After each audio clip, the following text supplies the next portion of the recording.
Banyak orang percaya bahwa jalan kaki adalah satu-satunya cara paling ampuh untuk menjaga kesehatan jantung lansia.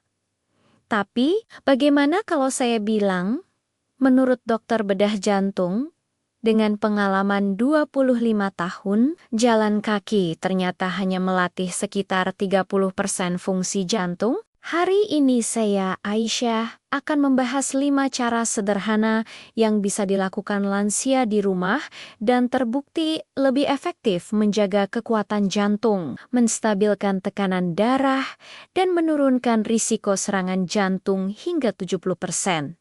Sebelum kita masuk ke 5 cara ini, saya ingin menyampaikan sesuatu. Banyak lansia yang merasa takut jantungnya melemah, takut tiba-tiba sesak, takut tidak bisa beraktivitas. Banyak juga yang merasa sudah berusaha berjalan setiap hari, tapi tetap sering pusing, mudah capek, atau tensi tidak stabil. Perasaan seperti ini sangat wajar. Penuaan memang membuat pembuluh darah kurang elastis dan jantung bekerja lebih keras. Tapi kabar baiknya, fungsi jantung bisa diperbaiki dengan cara yang jauh lebih efisien daripada sekadar 10.000 langkah. Cara pertama adalah latihan isometrik sederhana meramas bola tenis.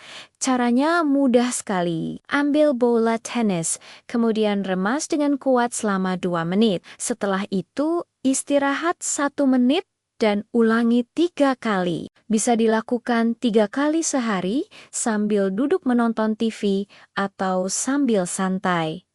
Kenapa ini efektif? Karena ketika otot berkontraksi, pembuluh darah tertekan, lalu ketika otot dilepas, aliran darah mengalir deras. Efeknya seperti memberikan bantuan pompa tambahan untuk jantung. Penelitian Jepang dan rekomendasi American Heart Association pada tahun 2023 bahkan menyatakan latihan ini bisa menurunkan tekanan darah dan efeknya bertahan sampai 24 jam. Cara kedua adalah teknik pernapasan 4-7-8. Teknik sederhana namun sangat kuat untuk menstabilkan detak jantung, menenangkan saraf, dan mengurangi stres. Caranya, tarik napas lewat hidung selama 4 detik. Tahan napas selama 7 detik, lalu hembuskan perlahan selama 8 detik hingga terdengar suara fa. Ulangi 3 kali sehari, pagi, siang, dan sebelum tidur. Teknik ini sangat membantu lansia yang sering merasakan jantung berdebar atau mudah cemas. Cara ketiga adalah puasa intermittent ringan. Ini bukan puasa berat, hanya membatasi jam makan dalam rentang 10 jam saja. Contohnya, sarapan jam 8 pagi dan makan terakhir jam 6 sore. Di luar jam itu hanya boleh minum air putih, teh tawar, atau kopi tanpa gula. Metode ini membantu mengurangi plak yang menempel di pembuluh darah dan menurunkan kadar kolesterol tanpa harus menambah obat. Cara keempat adalah terapi air dingin sederhana. Setiap mandi, siram kaki, mulai dari telapak, betis, hingga paha dengan air dingin selama 30 detik. Air dingin membuat pembuluh darah mengerut sebentar, lalu mengembang kembali. Ini seperti senam untuk pembuluh darah. Cara ini membuat pembuluh darah lebih elastis dan membantu menstabilkan tekanan darah.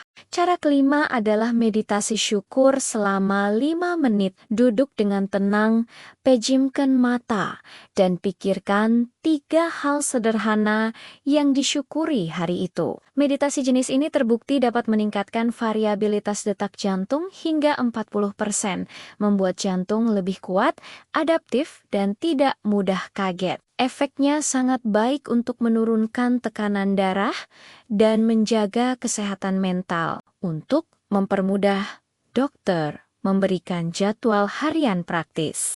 Saat bangun tidur, lakukan napas 4-7-8 dan lanjutkan meditasi 5 menit. Saat siang atau sore, sambil duduk santai, lakukan latihan remas bola tenis. Saat mandi sore atau malam, siram kaki dengan air dingin 30 detik. Lalu sebelum tidur, ulangi latihan remas bola lagi. Pola makan dibatasi hanya dari jam 8 pagi hingga jam 6 sore, usia 60 tahun ke atas. Bukan akhir dari segalanya. Justru ini masa emas untuk merawat tubuh dengan cara yang cerdas dan efektif. Kombinasi kelima teknik sederhana ini ibarat orkestra.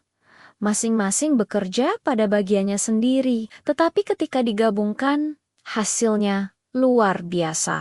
Mulailah pelan-pelan. Tidak harus semuanya sekaligus. Pilih satu dulu yang paling mudah, misalnya pernapasan 4-7-8. Jika Anda sedang mengonsumsi obat jantung atau darah tinggi, jangan berhenti mendadak. Konsultasikan dengan dokter setelah kondisi membaik agar bisa disesuaikan. Semoga penjelasan ini bermanfaat. Jika video ini membuka wawasan Anda atau keluarga Anda, jangan lupa like, share, dan subscribe. Karena tubuh sehat itu bukan keberuntungan, tapi hasil dari kebiasaan kecil yang dilakukan setiap hari. Sampai bertemu lagi di Bahas Sehat bersama saya, Aisyah.